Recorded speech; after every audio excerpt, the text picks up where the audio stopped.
दोस्तों आज के इस वीडियो में हम एमपीएसबी की आबकारी विभाग के अंतर्गत आबकारी आरक्षक या फिर एक्साइज कांस्टेबल की वैकेंसी आप किस तरह से उसके लिए अप्लाई कर सकते हैं, इसका कंप्लीट प्रोसेस मैं आपको बताने वाला हूं शुरू से लेकर आखिरी तक। तो इस वीडियो को अगर आप देखते हैं तो इस वीडियो को देखने के बाद आप खुद भी काफी आसानी से अपना फॉर्म अप्लाई कर पाएंगे। सो फ्रेंड्स, यहाँ पर सबसे पहले हमें इसकी वेबसाइट पर आ जाना है। इसकी वेबसाइट का जो लिंक है मैं नीचे आपको डिस्क्रिप्शन में दे दूंगा, उस पर आप जैसे ही क्लिक करते हैं तो इस वेबसाइट पर आप आ जाएंगे। अब यहाँ पर आने के बाद देखिए, क्योंकि ये व्यापम की वैकेंसी है, ईएसबी की वैकेंसी है, तो आप किसी भी वैकेंसी के लिए अगर आप ईएसबी से अप्लाई करते हैं तो वैकेंसी को अप्लाई करने से पहले आपके पास व्यापम प्रोफाइल या फिर ईएसबी का प्रोफाइल रजिस्ट्रेशन होना जरूरी है। बिना उसके आप कोई भी फॉर्म नहीं भर सकते। तो सबसे पहले हमें व्यापम प्रोफाइल या फिर ईएसबी प्रोफाइल बनाना होगा। तो उसके लिए दोस्तों यहाँ पर देखिए, सबसे पहले आप ऊपर आ जाएंगे और यहाँ पर आपको उपलब्ध सेवाओं के बाजू में उम्मीदवार प्रोफाइलिंग का ऑप्शन मिल जाएगा। यहाँ पर आप क्लिक कर देंगे, यहाँ से अपना प्रोफाइल आप बना सकते हैं। और दोस्तों मैं आपको बता दूं कि अगर आपका प्रोफाइल पहले से बना हुआ है तो आप वीडियो को आगे बढ़ाकर सीधे अप्लाई पार्ट जाकर देख सकते हैं। और अगर आपका जो प्रोफाइल है वो 6 महीने से पुराना, 1 साल से पुराना प्रोफाइल है, तो आप उसको अपडेट कर सकते हैं। यहाँ पर देखिए, आपको पहला ऑप्शन मिल जाता है प्रोफाइल पंजीकरण फॉर्म, और उसी के नीचे आपको ऑप्शन मिल जाता है प्रोफाइल पंजीकरण फॉर्म संशोधन। तो यहाँ पर अगर आप करेक्शन करना चाहते हैं प्रोफाइल में तो सेकंड ऑप्शन में, और नया प्रोफाइल बनाना चाहते हैं तो फर्स्ट ऑप्शन में क्लिक कर सकते हैं। और आगे का जो प्रोसेस है बिल्कुल सेम रहने वाला है। तो यहाँ पर हम नया प्रोफाइल बनाने वाले हैं। अगर आपको करेक्शन करना है तो इसी सेम प्रोसेस से आप करेक्शन भी कर सकते हैं। तो यहाँ पर नया प्रोफाइल बनाने के लिए सबसे पहले हमें प्रोफाइल पंजीकरण फॉर्म वाले ऑप्शन पर क्लिक करना है। उसके बाद दोस्तों यहाँ पर आपको यहाँ पर आपसे पूछ रहा है कि आपके पास पहले से व्यापम प्रोफाइल है। तो अगर है तो आप हाँ करेंगे, नहीं है अगर आप पहली बार बना रहे हो तो सिंपली आपको नहीं वाले ऑप्शन पर क्लिक कर देना है। देन आप नीचे आएंगे। अब यहाँ पर देखिए, आपसे एक मोबाइल नंबर और एक ईमेल आईडी आपसे पूछ रहा है। तो मोबाइल नंबर ईमेल आईडी आपको डालकर नीचे कैप्चा कोड डालकर ओटीपी प्राप्त करने वाले ऑप्शन पर क्लिक करना है। उसके बाद आपके नंबर पर एक ओटीपी आ जाएगा। ओटीपी आपको डालकर ओटीपी सत्यापन करने वाले ऑप्शन पर क्लिक करना है। अब देखिए, यहाँ पर अगर आपका प्रोफाइल पहले से बना होगा तो नीचे आपका एप्लीकेशन नंबर आ जाएगा, और अगर आप पहली बार बना रहे हैं तो यहाँ पर आपके सामने पंजीयन करने का ऑप्शन आएगा। तो सिंपली आपको पंजीयन करने वाले ऑप्शन पर क्लिक कर देना है। जैसे ही आप पंजीयन करने वाले ऑप्शन पर क्लिक करते हैं तो इसका जो एप्लीकेशन नंबर और जो पासवर्ड है वो आपके मोबाइल नंबर पर आपको भेज दिया जाएगा। उसके बाद हम आगे का प्रोसेस करेंगे। तो उसके लिए यहाँ पर हम वापस से होम पेज पर आएंगे, उम्मीदवार प्रोफाइलिंग में जाएंगे। अगेन यहाँ पर हमें प्रोफाइल पंजीकरण फॉर्म वाले ऑप्शन पर क्लिक कर देना है। लेकिन अब इस बार यहाँ पर ये पूछ रहा है कि आपके पास पहले से प्रोफाइल आईडी है, तो यहाँ पर अब आपको हाँ करना है। और जो एप्लीकेशन नंबर है, जो पासवर्ड आपके पास आया है, वो एप्लीकेशन नंबर पासवर्ड डालकर कैप्चा कोड डालकर लॉगिन के ऑप्शन पर क्लिक करना है। लॉगिन करने के बाद अब यहाँ पर आपको अपना ईकेवाईसी कंप्लीट करना होगा। तो उसके लिए देखिए, आपके सामने ऑप्शन है कि आपके पास आधार क्रमांक है। यहाँ पर आप हाँ पर क्लिक करेंगे। देन यहाँ पर आपको विकल्प का चयन करना है। आप ईकेवाईसी ओटीपी के द्वारा करना चाहते हैं फिर बायोमेट्रिक के द्वारा करना चाहते हैं। तो यहाँ पर अगर आपके आधार कार्ड में मोबाइल नंबर लिंक है तो यहाँ पर आप ईकेवाईसी ओटीपी के द्वारा ऑप्शन पर क्लिक करेंगे। उसके बाद यहाँ पर आप आगे बढ़ाएं वाले ऑप्शन पर क्लिक करेंगे। उसके बाद नीचे यहाँ पर देखिए, आपके सामने आधार क्रमांक आपसे पूछेगा, तो यहाँ पर आपको अपना आधार क्रमांक डाल देना है। देन यहाँ पर आपको चेकबॉक्स पर टिक करना है। उसके बाद नीचे आपको कैप्चा कोड दिया गया है, कैप्चा कोड एंटर करके जनरेट ईकेवाईसी ओटीपी वाले ऑप्शन पर आप क्लिक करेंगे। उसके बाद आपके आधार कार्ड से रजिस्टर्ड मोबाइल नंबर पर आपको एक ओटीपी सेंड किया जाएगा। वो ओटीपी यहाँ पर एंटर करके नीचे चेकबॉक्स पर टिक करके गेट डिटेल्स वाले ऑप्शन पर क्लिक करना है। उसके बाद दोस्तों यहाँ पर आपका जो एप्लीकेशन फॉर्म है, रजिस्ट्रेशन फॉर्म है, वो ओपन हो जाएगा। अब यहाँ पर आपको अपनी पूरी जानकारी फिल करना है, जैसे कि मैंने फिल करके रखी हुई है। सबसे पहले आपको व्यक्तिगत विवरण में आवेदक का नाम, अपना नाम डालना है, केवल फर्स्ट नेम आपको डालना है। उसके बाद उपनाम, अगर आपका सरनेम है तो यहाँ पर आप डालेंगे, नहीं है तो यहाँ पर आप NA यानी कि नॉट एप्लीकेबल लिख सकते हैं। उसके बाद पिता का नाम आपको डालना है, जैसा कि आपकी मार्कशीट में दिया हुआ है। उसके बाद आपको अपनी माता का नाम डालना है, अपना डेट ऑफ बर्थ डालना है। यहाँ पर क्लिक करेंगे आप तो कैलेंडर ओपन हो जाएगा। यहाँ पर आप अपना डेट ऑफ बर्थ सेलेक्ट कर सकते हैं। उसके बाद और नीचे आप आएंगे तो यहाँ पर आपसे पूछ रहा है कि आप मध्य प्रदेश के मूल निवासी हैं, क्या आप मध्य प्रदेश के स्थायी निवासी हैं, तो यहाँ पर हैं तो हाँ पर क्लिक करेंगे। उसके बाद अपना जेंडर सेलेक्ट करेंगे, पुरुष महिला। उसके बाद अपनी श्रेणी यानी कैटेगरी ST SC OBC जो भी आप हैं उस पर आप टिक करेंगे। उसके बाद पूछ रहा है क्या आप EWS कैटेगरी में आते हैं, तो आते हैं तो हाँ करेंगे। उसकी इन्फॉर्मेशन फिल करेंगे। उसके बाद आपसे पूछ रहा है आपका हाईएस्ट क्वालिफिकेशन, तो यहाँ पर आपने क्या कर रखा है, 10th है, 12th है, डिप्लोमा है, ITI है, इंजीनियरिंग स्नातक जो भी है वो यहाँ पर आप सेलेक्ट करेंगे। निवास का स्थान आपका ग्रामीण है, शहरी, वो सेलेक्ट करेंगे। उसके बाद अगर आपको किसी तरह की डिसेबिलिटी है जो कि 40% से ज्यादा है तो उसकी इन्फॉर्मेशन यहाँ पर आप फिल करेंगे, हाँ पर टिक करेंगे। किस तरह की विकलांगता है उसकी जानकारी डालेंगे। अगर नहीं है तो सिंपली यहाँ पर आपको नहीं वाले ऑप्शन पर क्लिक कर देना है। देन और नीचे आप यहाँ पर आएंगे तो आपसे पूछ रहा है वैवाहिक विवरण, अगर आपकी शादी हो गई तो यहाँ पर आप हाँ करेंगे, शादी की तिथि डालेंगे, जीवित बच्चों की संख्या डालेंगे, अंतिम बच्चे की जन्म तिथि डालेंगे। और यहाँ पर अगर आपकी शादी नहीं हुई तो सिंपली आपको नहीं वाले ऑप्शन पर क्लिक कर देना है। थोड़ा और नीचे आएंगे तो यहाँ पर पत्र व्यवहार के लिए वर्तमान पता आपको डालना है। तो जो भी आपका प्रेजेंट एड्रेस है, मकान नंबर, क्षेत्र, कॉलोनी का नाम, गली मोहल्ले गांव का नाम, शहर तहसील का नाम, आपका राज्य, आपका जिला और आपका एरिया पिन कोड यहाँ पर आपको डाल देना है। नीचे आपका मोबाइल नंबर और आपकी ईमेल आईडी आ रही है, चाहे तो यहाँ पर आप ईमेल आईडी चेंज कर सकते हैं, लेकिन मोबाइल नंबर यहाँ पर चेंज नहीं होगा। स्क्रॉल कर थोड़ा और नीचे आएंगे तो यहाँ पर देखिए संलग्न दस्तावेज आपसे पूछा है। तो सबसे पहले आवेदक के शरीर का स्थायी चिन्ह, तो यहाँ पर एक कोई भी आइडेंटिफिकेशन मार्क आपको डाल देना है। आपके बॉडी में कहीं भी तिल होगा, कटे फटे का निशान होगा या फिर जले का निशान होगा जो कि परमानेंट है, वो यहाँ पर आपको डाल देना है। उसके बाद आपसे पूछ रहा है कि यहाँ पर परीक्षा कक्ष में प्रस्तुत किया जाने वाला कोई भी एक पहचान पत्र, तो यहाँ पर हमने आधार कार्ड डाल दिया है। नीचे ऑटोमेटिक आपका आधार कार्ड नंबर आ जाएगा। आप नीचे जाएंगे, बायोमेट्रिक परीक्षण का विवरण पूछ रहा है, तो क्या आपको बायोमेट्रिक फिंगरप्रिंट में कोई समस्या है, तो हाँ करेंगे, अदरवाइज यहाँ पर आपको सिंपली नहीं वाला ऑप्शन टिक रहने देना है। उसके बाद यहाँ पर सबसे नीचे घोषणा पत्र दिया हो तो यहाँ पर आपको चेकबॉक्स पर टिक करना है, पंजीकरण करने वाले ऑप्शन पर क्लिक करना है। तो उसके बाद यहाँ पर आपकी जानकारी है वो देखिए सेव हो चुकी है। अब यहाँ पर आप नेक्स्ट पेज में आ चुके हैं जहाँ पर आपको डॉक्यूमेंट अपलोड करना है। तो आप देख सकते हैं यहाँ पर आपको अपना एक फोटोग्राफ, अपना सिग्नेचर और अपना हैंड रिटन टेक्स्ट अपलोड करना है। दोस्तों यहाँ पर व्यापम प्रोफाइल में काफी सिंपल कर दिया गया। पहले आपको एक पूरा टेम्पलेट अपलोड करना होता था, बट यहाँ पर आप अलग अलग अपना फोटो, साइन और जो हैंड रिटन टेक्स्ट वो अपलोड कर सकते हैं, जो कि काफी आसान है।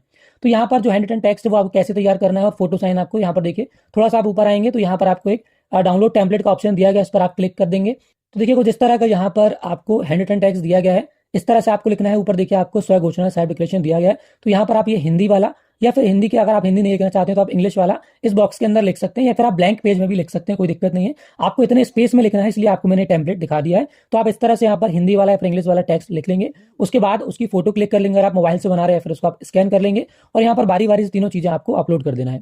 दोस्तों अपलोड करने से पहले आपको साइज का ध्यान रखना है। यहाँ पर देखिए 220 केबी से ज्यादा साइज नहीं होना चाहिए, तो वो आप यहाँ पर चेक कर लेंगे। और अगर आपका साइज ज्यादा है तो आप सिंपली कोई भी एआई टूल से गूगल में आप सर्च कर देंगे डॉक्यूमेंट रिसाइजर, तो वहां से आप अपने अकॉर्डिंग यहाँ पर साइज चेंज कर सकते हैं कोई भी एआई टूल यूज करके। तो यहाँ पर सबसे पहले हमें फोटो अपलोड करना है, तो यहाँ पर हम ब्राउज पर क्लिक करेंगे और फोटो सेलेक्ट करेंगे। तो यहाँ पर फोटो ब्राउज करने के बाद आप देख सकते हैं आपके सामने फोटो आ जाएगी। अब यहाँ पर आपको क्रॉप टूल से इस फोटो क्रॉप कर लेना है। देन यहाँ पर राइट टिक पर आप क्लिक करेंगे तो आपका फोटो आपके सामने आ जाएगा। अब इसी तरह से आपको यहाँ पर सिग्नेचर अपलोड करना है, तो यहाँ पर आपको सिग्नेचर ब्राउज कर लेना है। अब देखिए यहाँ पर जैसे ही आप टेम्पलेट अपलोड करते हैं या फिर फोटो सिग्नेचर अपलोड करते हैं तो आपके सामने एक प्रॉब्लम जाएगी। यहाँ पर क्रॉप करते समय हो सकता है कि आपका टेक्स्ट या फिर आपके सिग्नेचर इस बॉक्स के बाहर जा रहे हैं। तो आपको क्या करना है, आपको ट्रिक यूज करना है। जो भी आप यहाँ पर मैटर या फिर सिग्नेचर कर रहे हैं उसके चारों तरफ आपको जो ब्लैंक स्पेस है वो थोड़ा सा ज्यादा रखना है, जिससे आप यहाँ पर क्रॉप करेंगे तो सेंटर में आपका जो भी मैटर है, टेक्स्ट या सिग्नेचर, वो काफी आसानी से आ जाएगा। तो इस तरह से यहाँ पर आप क्रॉप करके राइट टिक पर क्लिक करेंगे तो आपका जो फोटो, सिग्नेचर और टेक्स्ट है वो अपलोड हो जाएगा। अब यहाँ पर देखिए आपको 3 चेकबॉक्स दिए गए हैं, फोटो के नीचे दिया गया है, सिग्नेचर के नीचे दिया गया है और हैंड रिटन टेक्स्ट के नीचे दिया गया है। तीनों पर आपको टिक कर देना है। देन यहाँ पर नीचे आपको ऑप्शन दिया गया है upload photo, signature and hand written text, इस ऑप्शन पर आपको क्लिक कर देना है। जिसके बाद दोस्तों यहाँ पर हमारा फोटो, सिग्नेचर और जो हमारा टेक्स्ट था वो अपलोड हो चुका है। अब यहाँ पर देखिए आपको डॉक्यूमेंट अपलोड करना है। तो यहाँ पर अगर आप ST SC OBC कैटेगरी के हैं तो देखिए यहाँ पर डेट ऑफ बर्थ प्रूफ तो सभी को डालना है, जो कि आप 10th की मार्कशीट यहाँ पर अपलोड कर सकते हैं। अगर आप ST SC हैं तो आपका जाति प्रमाण पत्र आपसे मंगा रहा होगा। अगर आप विकलांग हैं तो दिव्यांगता प्रमाण पत्र मंगा रहा होगा।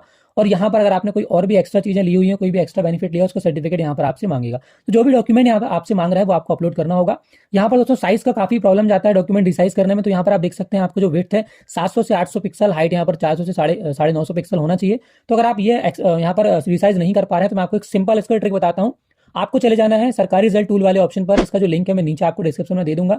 काफी आसानी से यहाँ से आप रिसाइज कर सकते हैं। सिंपली आपको यहाँ पर आकर सेलेक्ट फाइल में क्लिक करके वो डॉक्यूमेंट अपलोड करना, सेलेक्ट कर लेना है जो कि आप रिसाइज करना चाहते हैं। मैं केवल एक डॉक्यूमेंट यहाँ पर आपको रिसाइज करके दिखा देता हूँ। तो यहाँ पर आप देख सकते हैं मैंने डॉक्यूमेंट सेलेक्ट कर रखा है पहले से। आप सिंपली यहाँ पर आपको देखिए कस्टम साइज वाले ऑप्शन पर चले जाना है और यहाँ पर आपको एक ऑप्शन मिलेगा MPPAB मार्कशीट एंड सर्टिफिकेट, इस ऑप्शन पर आपको क्लिक कर देना है, सेलेक्ट कर लेना है इस ऑप्शन को।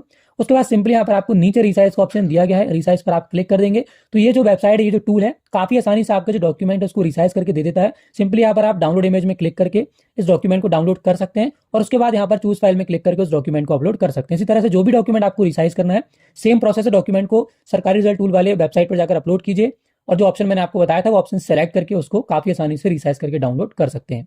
तो आप देख सकते हैं हमने यहाँ पर सारे डॉक्यूमेंट उसी टूल से रिसाइज करके बारी बारी से चूज फाइल में क्लिक करके सेलेक्ट करके उसको अपलोड कर दिया है। अब यहाँ पर हमारा सारा प्रोसेस कंप्लीट हो गया। सिंपली हम सबमिट डिटेल्स वाले ऑप्शन पर क्लिक कर देंगे। जिसके बाद दोस्तों आप देख सकते हैं यहाँ पर हमारा जो व्यापम प्रोफाइल या फिर ESB प्रोफाइल है वो बनके तैयार हो चुका है। काफी आसानी से हमने यहाँ पर प्रोफाइल बना लिया। अब देखिए जैसे ही यहाँ पर आपका प्रोफाइल बन जाता है तो आपको वापस से होम पेज पर आ जाना है। अब यहाँ पर देखिए आपको सेकंड नंबर पर आबकारी विभाग की वैकेंसी देखने को मिलेगी। आवेदन पत्र के सामने यहाँ पर देखिए आपको ये ग्रीन कलर का जो आइकन दिख रहा है, इस पर सिंपली आपको क्लिक कर देना है। उसके बाद इस तरह से आपके सामने डिक्लेरेशन आएगा, तो यहाँ पर आप चाहें तो इसको पढ़ सकते हैं। बाकी यहाँ पर मैं आपको स्टेप बाय स्टेप बताऊंगा। तो यहाँ पर आप चेकबॉक्स पर टिक करके आगे बढ़ाए वाले ऑप्शन पर क्लिक करेंगे। अब देखिए आपने जो प्रोफाइल अभी बनाया हुआ है उसका सामान्य पंजीकरण क्रमांक यहाँ पर आपको डाल देना है और अपना डेट ऑफ बर्थ यहाँ पर डाल देना है। कैप्चा कोड डालकर सत्यापित कर आगे बढ़ाए वाले ऑप्शन पर क्लिक कर रहा है। देन यहाँ पर आपका जो प्रोफाइल है वो ओपन हो जाएगा। अब यहाँ पर सबसे नीचे आप आ जाएंगे और आगे बढ़ाए वाले ऑप्शन पर क्लिक करेंगे। उसके बाद आपका जो आगे का आवेदन है वो खुल जाएगा। अब यहाँ पर देखिए आपको डायरेक्टली यहाँ पर पॉइंट नंबर 34 पर आ जाना है, जहाँ पर आपसे ये क्लास पूछ रहा है आपसे। तो अगर आप भूतपूर्व सैनिक हैं या फिर आप दिव्यांग हैं तो यहाँ से आप सेलेक्ट करेंगे। अगर बिना वर्ग है तो यहाँ पर बिना वर्ग वाले ऑप्शन पर क्लिक करके आगे बढ़ जाएंगे। उसके बाद देखिए यहाँ पर ये आपसे पूछ रहा है क्या आप एज रिलैक्सेशन लेना चाहते हैं, आयु में किसी तरह की छूट लेना चाहते हैं। अगर लेना चाहते हैं तो यहाँ पर आपको पॉइंट नंबर 35 से लेकर 41 तक कुछ स्पेशल कैटेगरी दी गई है। अगर इसमें से किसी में आप आते हैं तो आप यहाँ पर हाँ पर क्लिक करेंगे, अदरवाइज यहाँ पर नहीं वाले ऑप्शन पर क्लिक कर देंगे। जैसे कि आप भूतपूर्व सैनिक हैं या फिर आप नगर सैनिक हैं, छटनीशुदा कर्मचारी हैं या फिर आप विधवा तलाकशुदा हैं, विक्रम पुरस्कार से सम्मानित आपको किया गया, इस तरह से कोई भी अगर आप स्पेशल कैटेगरी में आते हैं तो हाँ पर क्लिक करेंगे, अदरवाइज नहीं वाले ऑप्शन पर आप सभी में क्लिक कर देंगे। उसके बाद यहाँ पर नीचे क्लिक है टू सेलेक्ट प्रेफरेंसेस वाले ऑप्शन पर क्लिक करेंगे। प्रेफरेंसेस में देखिए यहाँ पर कुछ भी नहीं है, सिंगल ऑप्शन है, आबकारी विभाग की भर्ती है, आबकारी आरक्षक पद नाम यहाँ पर दिखा रहा है, पोस्ट कोड दिखा रहा है। तो कुछ भी आपको यहाँ पर करने की जरूरत नहीं है, बस यहाँ पर आपका जो 12th है वो कंप्लीट होना चाहिए। 12th अगर आपका है तो यहाँ पर आप हाँ वाले ऑप्शन में क्लिक करेंगे, पोस्ट कोड सेलेक्ट करेंगे। पोस्ट कोड सेलेक्ट करते हैं यहाँ पर देखिए राइट हैंड साइड आपकी जो पोस्ट है वो आ चुकी है। यहाँ पर हमारा जो पोस्ट प्रेफरेंस वाला पार्ट है वो कंप्लीट हो गया। अब यहाँ पर आपको नीचे आ जाना है। अब नीचे यहाँ पर देखिए आपसे पूछ रहा है कि आपके पास मध्य प्रदेश रोजगार कार्यालय में जीवित पंजीयन है, तो यहाँ पर ये कंपलसरी है। अगर आपका रोजगार पंजीयन नहीं है तो आपको सबसे पहले रोजगार पंजीयन कर लेना है। उस पर मैंने पहले से वीडियो बनाया हुआ है, जाकर आप देख सकते हैं, लिंक आपको नीचे डिस्क्रिप्शन में मिल जाएगा। तो यहाँ पर आप रोजगार पंजीयन में हाँ करेंगे। उसके बाद यहाँ पर अपना पंजीकरण क्रमांक डालेंगे, पंजीयन की डेट डालेंगे और रोजगार पंजीयन जिले का नाम, किस जिले से आपने पंजीयन किया वो यहाँ पर डालेंगे। उसके बाद देखिए नीचे यहाँ पर दिया है क्या आप न्यूनतम शारीरिक अर्हता रखते हैं, तो यहाँ पर देखिए क्या एलिजिबिलिटी आपसे मांगी है फिजिकल, तो आप यहाँ पर देख सकते हैं पुरुष के लिए 167.5 सेंटीमीटर हाइट होना चाहिए, महिलाओं के लिए 152.4 सेंटीमीटर हाइट होना चाहिए। चेस्ट यहाँ पर पुरुषों के लिए 81 सेंटीमीटर और यहाँ पर फुलाने के बाद 5 सेंटीमीटर यहाँ पर फूलना चाहिए, तो 86 सेंटीमीटर होना चाहिए। और ये महिलाओं के लिए लागू नहीं है। तो इतना यहाँ पर आपका जो फिजिकल स्टैंडर्ड है वो होना चाहिए। अगर है तो ही आपको फॉर्म भरना है, नहीं तो फॉर्म भरने का कोई मतलब नहीं है। आप यहाँ पर बाहर कर दिए जाएंगे पेपर के बाद, तो आपको इस बात का ध्यान रखना है। तो अगर आप एलिजिबल है तो ही फॉर्म भरिए। यहाँ पर अगर आप एलिजिबल है तो हाँ वाले ऑप्शन पर क्लिक करेंगे। उसके बाद नीचे आ जाएंगे। अब यहाँ पर आपसे पूछ रहा है कि आप क्वालिफिकेशन आपका जो 12th यहाँ पर मांगा है वो आपके पास है, तो यहाँ पर आप हाँ वाले ऑप्शन में क्लिक करेंगे। उसके बाद पूछ रहा है कि आपके पास समग्र आईडी है, समग्र आईडी है तो यहाँ पर हाँ वाले ऑप्शन में क्लिक करके अपनी समग्र आईडी यहाँ पर आपको एंटर कर देनी है। उसके बाद नीचे यहाँ पर देखिए आपसे एग्जाम सेंटर पूछ रहा है, तो यहाँ पर सबसे पहले आपको क्लिक करना है प्राथमिकता क्रम 1 में। कुछ देखिए यहाँ पर आपको एग्जाम सेंटर दिए गए हैं, इसमें से आपको 4 एग्जाम सेंटर सेलेक्ट करने हैं। तो जो आप पहला प्रेफरेंस देना चाहते हैं उसको पहले में सेलेक्ट कर लेंगे, जो दूसरा देना चाहते हैं उसको दूसरे में सेलेक्ट कर लेंगे, जो तीसरा देना चाहते हैं उसको तीसरे में सेलेक्ट कर लेंगे और इसी तरह से आप यहाँ पर चौथा प्रेफरेंस भी सेलेक्ट कर लेंगे। तो आपको यहाँ पर अलग अलग 4 सेंटर डाल देना है। देन नीचे यहाँ पर आपको डिक्लेरेशन में चेकबॉक्स पर टिक करना है। आप चाहे तो एक बार फॉर्म चेक भी कर सकते हैं। सारी जानकारी अगर सही है तो यहाँ पर आगे बढ़ाए वाले ऑप्शन पर क्लिक करेंगे और बस उसके बाद आपका जो आवेदन है यहाँ पर देखिए सबमिट हो चुका है। अब यहाँ पर आपके सामने लिखा हुआ है भुगतान नहीं है, तो यहाँ पर इसका पेमेंट आपको करना होगा। तो यहाँ पर देखिए हमने ओबीसी कैटेगरी से अप्लाई किया है, तो इसकी जो परीक्षा शुल्क है 250 रुपये, 60 रुपये पोर्टल शुल्क है, तो कुल यहाँ पर जो फीस है वो 310 रुपये है। यही अगर आप जनरल के लिए अप्लाई करेंगे तो यहाँ पर आपकी जो फीस है वो टोटल 560 रुपये कटेगी, 500 रुपये फीस और 60 रुपये पोर्टल शुल्क। तो यहाँ पर आपको इसका फीस पेमेंट कंप्लीट कर लेना है। उसके लिए आप यहाँ पर स्क्रॉल करके सबसे नीचे आ जाएंगे। अब यहाँ पर देखिए आपको प्रिंट का बटन दिया गया, सबसे पहले आपको प्रिंट बटन में क्लिक करना है, बिना उसके आप इसका जो पेमेंट है वो नहीं कर पाएंगे। तो यहाँ पर प्रिंट बटन में आप क्लिक करेंगे, फिर यहाँ पर जो टैब ओपन होती है चाहे तो उसको आप काट भी सकते हैं या फिर इसका प्रिंट आउट भी आप ले सकते हैं। उसके बाद अगेन आप नीचे आ जाएंगे। आप यहाँ पर आप देखिए प्रोसीड टू पेमेंट वाले ऑप्शन पर क्लिक करेंगे। अब यहाँ पर देखिए आपके सामने पेमेंट ऑप्शन आ चुका है। Net banking, debit card, credit card या फिर यूपीआई, किसी भी माध्यम से आप इसका जो पेमेंट है वो कर सकते हैं। अगर यूपीआई पेमेंट या फिर नेट बैंकिंग से कोई भी आपको प्रॉब्लम जा रही है तो आप मुझे अपने एप्लीकेशन नंबर और यहाँ पर पासवर्ड मुझे सेंड कर सकते हैं। तो मैं इसका जो पेमेंट है वो कियोस्क के माध्यम से कर दूंगा। जो भी यहाँ पर आपका एग्जाम फॉर्म की पेमेंट होगी उतना ही पेमेंट आपको पे करना पड़ेगा। सो आई होप फ्रेंड्स यहाँ पर आरक्षक की भर्ती के लिए आप किस तरह से आवेदन कर सकते हैं इसका कंप्लीट प्रोसेस आपको समझ में आ गया। अगर कोई डाउट हो जाती है तो आप मुझे कमेंट करके पूछ सकते हैं। वीडियो अगर आपको इन्फॉर्मेटिव लगा, हेल्पफुल लगा, आगे भी ऐसे इन्फॉर्मेटिव कंटेंट देखना चाहते हो चैनल को सब्सक्राइब करके बेल आइकन